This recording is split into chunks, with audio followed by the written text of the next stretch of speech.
We are back with some of our campaign interviews. Today we have Mr. J.J. Duvall with us. J.J. is running for mayor of Radcliff, so thanks for coming out today. Thank you all for having me. J.J., as a lot of us know, you have been mayor once. I have, yeah. So this is a familiar path that you are taking right now on the campaign trail. Yes, ma'am. So tell us a little bit, just briefly, about yourself, Okay. why you're running for mayor again. Okay, well, I have to get my disclaimer out. Even though it's Friday, I'm off work, so I'm not on city time when I'm doing this. I want to make sure everybody knows that. Okay. Yeah, I got to get that out. Gotcha. But yeah, I've actually served the city, getting ready to complete my 12th year. I served as a council person for the city of Radcliff from 2000, well, I ran in 2006, but served up until 2010, and then ran for mayor in 2010 and succeeded, and of course, and then served from 2011 to 2014. Okay. But you know, I was born and raised in Radcliff. My family has been in that area for probably 70, 80 years. I always, like to brag a little bit, but my grandfather was one of the 5 men that incorporated Radcliff back in 1956. Really? And so, it's very unique. I have many memories and photos that my dad has been able to share with me over years. My dad is 90, getting ready to turn 91 here coming up. And so there's a lot of history and a lot of knowledge that I've been able to understand and know because of that. And I know a lot of other people have the same thing, but and seeing the city really transform through photos, and my father having a Texaco station there on Dixie Highway, and seeing Dixie as a gravel road just being actually installed, it just takes you back how far my family's been involved in the community. And so being born and raised there, I've always felt like that my family's been involved, and I'm a 3rd generation, so we've been involved very actively in our community for many, many years. I'm married. My wife Susan, she's a school teacher here at Lincoln Trail, and 3rd grade now. She's moved several different times, but she's in 3rd grade now. She's been teaching there for about 14 years. I have an oldest daughter who's 15. I have a 5-year-old and a 4-year-old. Well, you got a little break in between there, huh? Yeah, so it's, and of course then we have a German Shepherd. And so, we've got that whole roundabout thing going. And so, but looking at it and deciding, when I took office back in 2011, I was probably as dark as your hair. I was black-headed, and, when you leave office, I was gray. And so we often joke about that. But from 2014 to I decided to venture out and run for Hardin County Judge.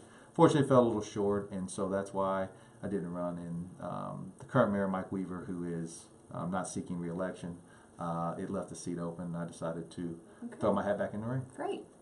So with all your experience working in the Radcliff government, is there anything that you feel like you helped change or create, or anything that you are proud of, that you are part of a team to bring to Radcliff? Yeah, one of the things I think has put me in a unique position, maybe different than others that either has ran for office or that currently running for office, is I've served as a council member, I've served as a mayor, and now I've served as a employee of the city.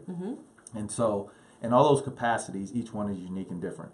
As a council member, we do ordinances, budgets, we legislate. As a mayor, we take that role and we lead the city. We operate underneath the guidelines that are set by those ordinances, blah, blah, blah, the budget. And so from there, then serving as an employee, I see it from a different perspective as well. Currently serving as the Economic Planning and Building Director for the city, the current mayor, Mike Weaver, gave me an opportunity that maybe some other people wouldn't have, being a political figure. But he took a risk on me, and I believe it's paid off. I hope he believes it's paid off, and the rest of the people that supported it paid off. Hope it paid off. But yeah, we've done many things. Really, one of the things as mayor when I came in, coming from a business background, my family being in business for so many years, the first 6 months of my budget itself actually belonged to the previous mayor. And I was part of that budget council. The mayor came in. Well, that budget is approved by council, and then it's up to the mayor to facilitate, to go out and spend the dollars that are signed. Well, in that 6 months, I was able to save almost $800,000. And so over my term, we put back about $1.45 million into reserves. Great. And so that, from a business aspect, and you guys, Phil, yourself, or growing up in a business family, you guys understand and know how important every dollar is. I didn't raise taxes the whole time I was in. We didn't increase stormwater fees. We kept our tax rates low, and we kept services maintained. And in fact, we did a lot of things during that time frame. And so one of the major portions that we did, and looking back over an 8-year period of serving in leadership, it may be kind of hard to pinpoint certain things out. But one of the things, and I actually brought an article with me. It was June 25th of 2013.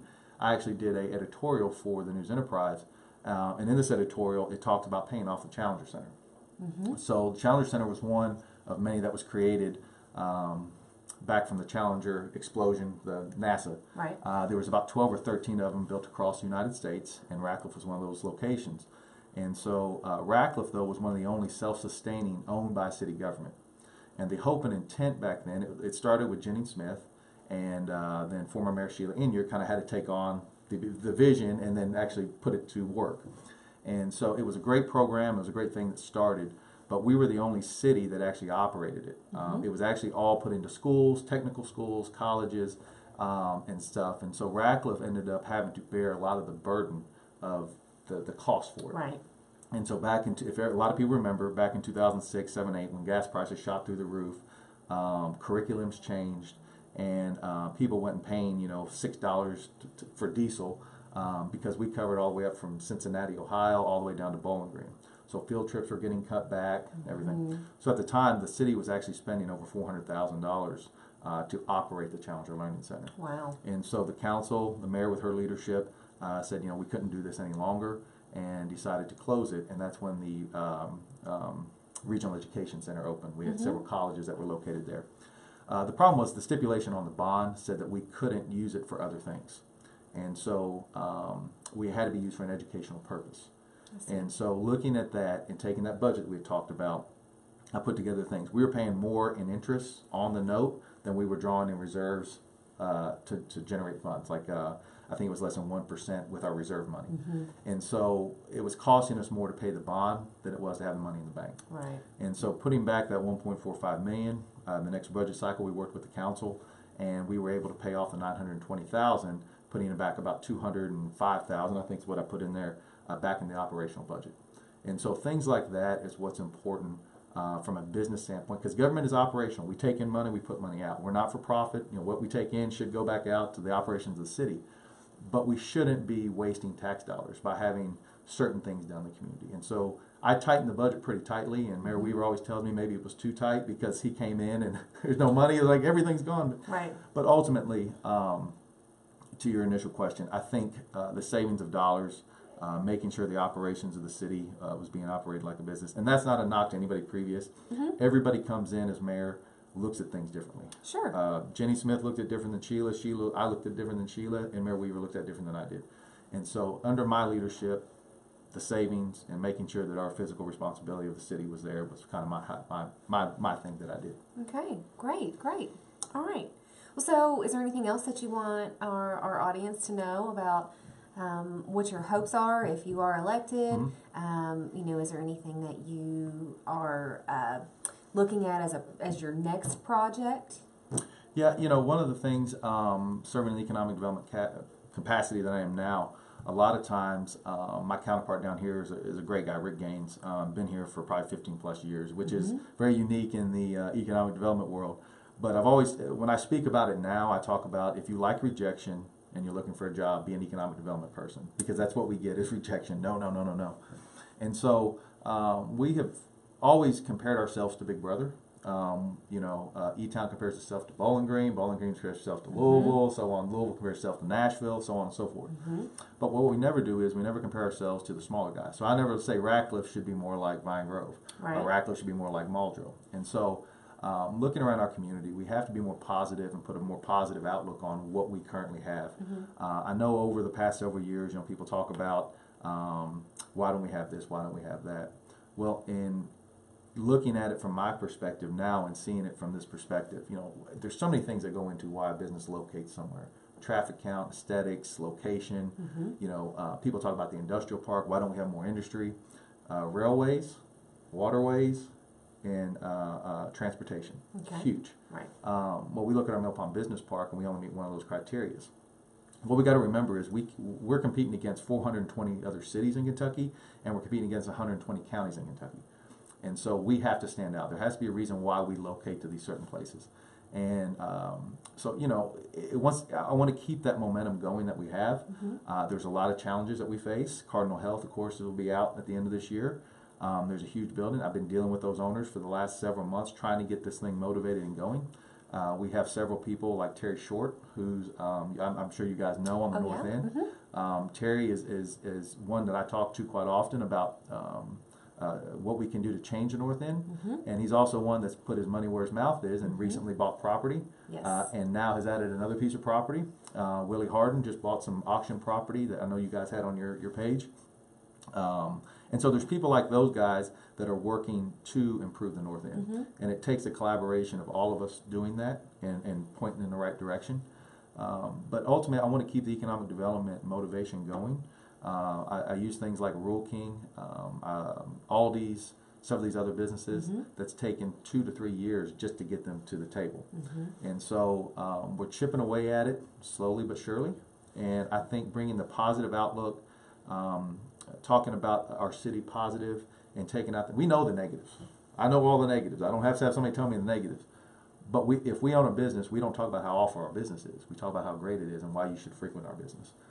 Our community is a business, and so we should be happy for what we have. We should be happy to promote our community and look towards a future that it's going to be positive with a partnership along with Fort Knox and our surrounding areas. Okay. All right. All right. All right. I know. So, it's not rehearsed, I promise.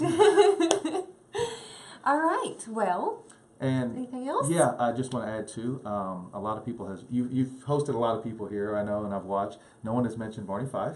I know. I know. We got Fife protecting us. Yes, and we then do. I also want to congratulate you, though. I know this is a little side note, but I want to congratulate you on your Glendale Gardens. Oh, well, thank you. I know. I'm throwing in a little plug here, but it's a wedding venue. If you guys haven't looked, if you guys are looking for a place, it's an awesome spot. I know you've put your heart and soul in that, and congratulations on your success there. Thank you. Well, you know, it wouldn't be what it is if it wasn't for my fiance and his mom and her husband. So they're really the brains behind it. Awesome. I just try to help with getting it out there in the community and things like that. It's an awesome spot. So if you haven't checked it, Glendale Gardens. But thank you all so much for having me. I appreciate you, Phil, as well, for inviting us or inviting me down. But yeah, I look forward to leading the city again. I had a great time when I was in. November 6th, I just ask that you think about me when you go to the polls, and hopefully, if things work well, I'll be leading the city again January 1st. Thank you. Thank you. So if anybody has any questions, they can comment on the live stream, or how do they get in touch with you directly? Best way is you can reach me on my Facebook page, elect JJ Duvall for Radcliff Mayor, or you can reach out to me through email at electjduvallformayor@gmail.com, or you can send me a Facebook message on my personal page, JJ Duvall. So either way, pretty accessible. All right. Well, we hope everybody has a great weekend, and thanks again for coming out. Thank you.